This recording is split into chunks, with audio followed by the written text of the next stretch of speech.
soda, vanilla bean. We crack the eggs and whisk them fast, and pour in sugar. What a blast!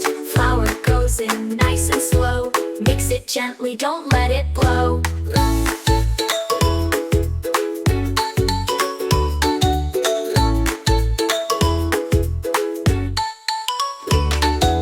Butter soft, we blend it tight. Vanilla gives it such delight. Pour in a pan, smooth out the top. Into the oven, don't peek or stop.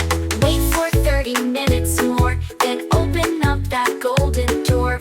Wow, it's fluffy, warm and round. Now frosting time, let fun abound.